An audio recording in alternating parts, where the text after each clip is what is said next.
ಚಿತ್ರಾಪುರ ಶ್ರೀ ದುರ್ಗಾ ಪರಮೇಶ್ವರಿ ದೇವಸ್ಥಾನದ ಚಿತ್ರಾಪುರ ಮಠದ ಸಮಗ್ರ ಜೀರ್ಣೋದ್ಧಾರ ಹಾಗೂ ಬ್ರಹ್ಮಕಲಶೋತ್ಸವ ನಡೆಸುವ ಸಂಕಲ್ಪದಂತೆ ನಿಧಿ ಸಂಚಯನ ಕಾರ್ಯಕ್ರಮವು ಜರುಗಿತು.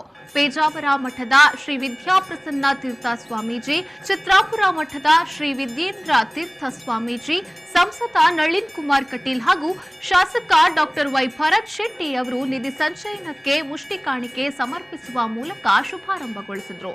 ಈ ಸಂದರ್ಭ ಆಶೀರ್ವಚನ ನೀಡಿದ ಪೇಜಾವರ ಶ್ರೀಗಳು, ದೇವಾಲಯಗಳು ಹಿಂದೂಗಳ ಶ್ರದ್ಧಾ ಕೇಂದ್ರವಾಗಿದೆ. ದೇವರು ಎಲ್ಲೆಡೆ ಇದ್ದರೂ ಭಗವಂತನ ಸಂಪರ್ಕವನ್ನ ಪ್ರಾರ್ಥನೆ ನೆರವೇರಿಸಲು ದೇವಾಲಯಗಳ ಮೂಲಕ ಸಾಧ್ಯ.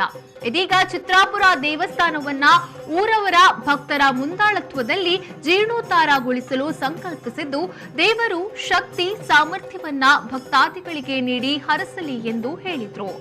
ಬಹುಕಾಲದಿಂದ ಭಗವಾದ ಹಿಂದೆ ಜೀರ್ಣೋದ್ಧಾರಗೊಂಡಿತ್ತು. ಮತ್ತೆ ಇವತ್ತೆಲ್ಲ ಭಕ್ತರು ಒಂದಾಗಿ ಆ ದೇವಾಲಯವನ್ನು ಪುನಃ ಜೀರ್ಣೋದ್ಧಾರಗೊಳಿಸಬೇಕು ಅಂತ ಸಂಕಲ್ಪಿಸಿದ್ದೇವೆ. ನಮ್ಮದು ಸಂಕಲ್ಪ ಮಾತ್ರ, ಅದಕ್ಕೆ ಬೇಕಾಗಿರತಕ್ಕಂಥ ಶಕ್ತಿ, ಸಾಮರ್ಥ್ಯ, ಧನ ಎಲ್ಲವನ್ನು ಕೂಡ ಆ ತಾಯಿಯೇ ಎಲ್ಲ ಭಗವದ್ಭಕ್ತರಿಗೆ ಕೂಡ ನೀಡಿ ಮಕ್ಕಳ ಕೈಯಿಂದ ತಾನು ಸೇವೆಯನ್ನು ಮಾಡಿಸಿಕೊಂಡು ತಾಯಿ ಮಕ್ಕಳನ್ನು ಹರಸುವ ರೀತಿಯಲ್ಲಿ ಆ ಮಹಾಮಾತೆ ಎಲ್ಲರೂ ಕೂಡ ಹರಸಬೇಕು.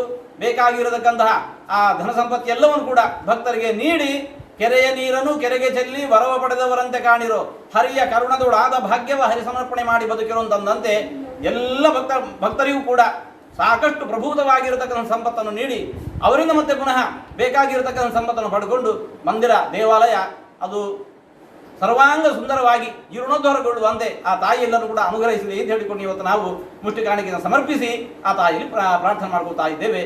ಇಡೀ ದೇವಾಲಯ ಬಹುಬೇಗನೆ ಜೀರ್ಣೋದ್ಧಾರಗೊಳ್ಳಿ, ನಂಬಿ ಬಂದಿರುವಂತಹ ಎಲ್ಲ ಭಗವದ್ಭಕ್ತರಿಗೆ ಬದುಕಿನಲ್ಲಿ ಬರಬಹುದಾಗಿರುವ ಏನೇ ದುಃಖ, ಕಷ್ಟ, ಆಪತ್ತು, ಸಂಕಷ್ಟಗಳಿದ್ರೂ ಕೂಡ ಅವನ್ನೆಲ್ಲ ತಾಯಿ ದೂರ ಮಾಡಿಕೊಟ್ಟು ಭಕ್ತಾದಿಗಳು, ಊರ ಪರವೂರ ಉದ್ಯಮಿಗಳು ನಿಧಿ ಸಂಚಯನದ ಸಂದರ್ಭದಲ್ಲಿ ಆಗಮಿಸಿ ದೇವಸ್ಥಾನದ ಸಮಗ್ರ ಅಭಿವೃದ್ಧಿಗೆ ತಮ್ಮಿಂದಾದ ಹೆಚ್ಚಿನ ಸಹಕಾರ ನೀಡಬಹುದಾಗಿದೆ ಎಂದು ಜೀರ್ಣೋದ್ಧಾರ ಸಮಿತಿಯ ಪ್ರಮುಖರಾದ ಉಮೇಶ್ ಟಿ ಕರ್ಕೇರ ಮನವಿ ಮಾಡಿದರು.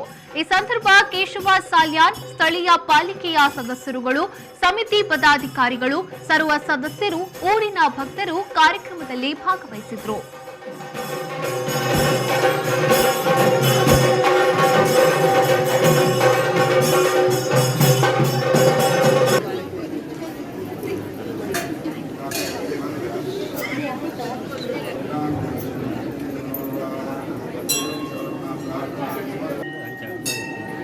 Pincho de Portugal, full